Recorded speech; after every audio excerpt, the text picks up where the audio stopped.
కార్యక్రమం కూడా ఉంది. నెంబర్ 2, కుటుంబానికి ప్రాముఖ్యత ఇవ్వాలి. చెప్పండి, ఏంటి చెప్పండి? దేవుని తరువాత ఎవరో చెప్పండి? కుటుంబమే. దేవుని తరువాత కుటుంబానికి మీ తల్లిదండ్రులతో మీరు సమయాన్ని గడపాలి.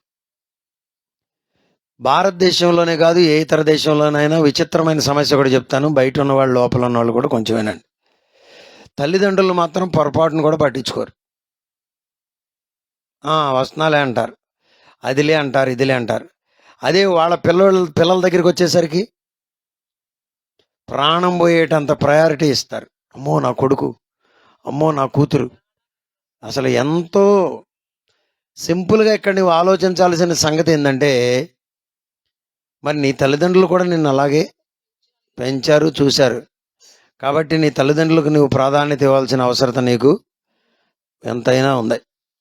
నెంబర్ 2, ఇంకో సంగతి నువ్వు గుర్తుంచుకోవాల్సిన సంగతి ఏంటంటే, తల్లిదండ్రులను పక్కకు నెట్టేసి బయటకు దోసేసి వస్తాలే ఉండు అని ఇసుకుంటున్నావే, రేపొద్దున ఇప్పుడు చూడు ఓహో ఎరగబడి పిల్లల్ని సంకలో ఎత్తుకుని ముద్దులు పెట్టుకుని వాళ్ళకి ఇవ్వాల్సిన దాన్నేమో 90% అటు కట్ చేసి ఇటు ఇస్తున్నావే, రేపొద్దున వీళ్ళు కూడా నీకు చేసే పని అదే.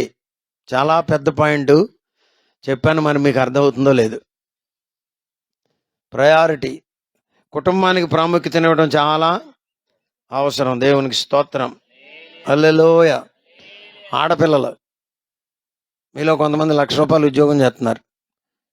పెళ్ళి అయినాక కొంతమందికి డౌట్ అంట, అసలు అటు ఇవ్వాలో ఇటు ఇవ్వాలో నాకు అర్థం కావట్లేదు పాస్టర్ గారు. అంత అర్థం కానంత సెక్షన్ ఏమి లేదు ఇక్కడ.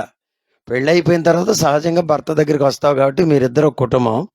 అట్ ద సేమ్ టైం భార్య భర్త ఇద్దరు మాట్లాడుకుని తల్లిదండ్రులకు కూడా ఎంతో కొంత మీ కష్టార్జితంలో నుండి ఆడపిల్లలైనా మగపిల్లలైనా అవసరాన్ని బట్టి సహకరించవలసిన అవసరత ఉంది.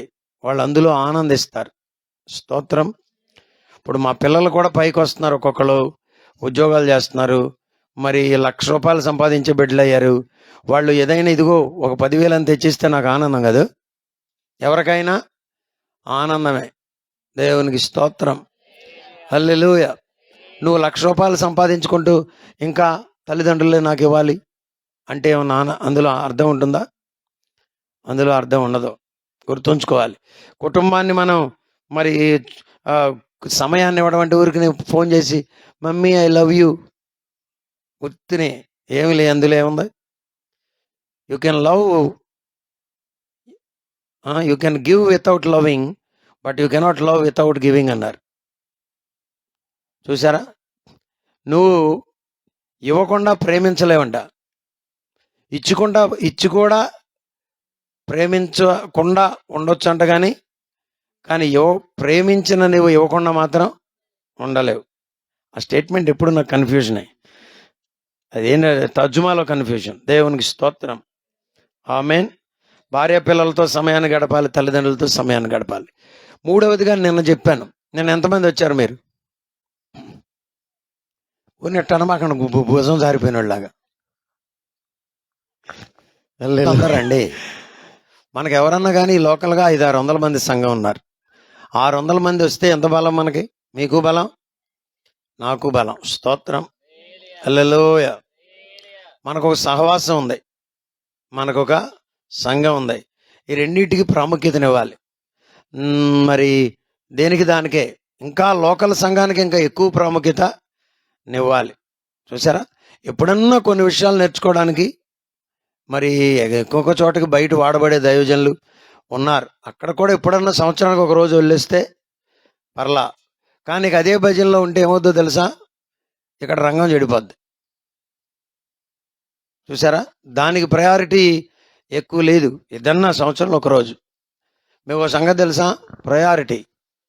ప్రయారిటీ నేర్పించకపోతే మీకు ఏమనిపిస్తుంది అంటే, అదైనా దేవుని పనే కదా అనిపిస్తుంది. ఆ దేవుని పనే, కానీ దానికి కొద్దిగా ప్రయారిటీ ఇవ్వాలి. ఎందుకని? ఇప్పుడు అన్నదమ్ములు 10 ఎకరాలు ఉందండి, ఆడు మనోడే అన్నయ్య వెళ్ళినప్పుడు ఒక చెయ్యటంలో తప్పేమీ లేదు. కానీ నీకు ఇచ్చిన ఎకరం కోయకుండా అటు ఇటు పిల్లగంతులేసి అక్కడ కోసి వచ్చేప్పుడు దాకా పడతారు. చెప్పండి. మనం మన పనిని చెయ్యాలి. స్తోత్రం, హల్లెలూయ. స్థానికంగా ఎక్కువ సమయాన్ని కేటాయించాలి. ఎప్పుడన్నా సహవాసానికి కూడా కొంత సమయాన్ని ఇవ్వాలి. సేవలో దేవునికి స్తోత్రం. హల్లెలూయా. ఆమేన్ అంటారా? సేవలో జాగ్రత్తగా సేవ చేసుకుంటూ మనం పరిచర్యను చేస్తే మంచిది. స్తోత్రం. హల్లెలూయా. పరిచర్యలో నమ్మకంగా చేయాలి.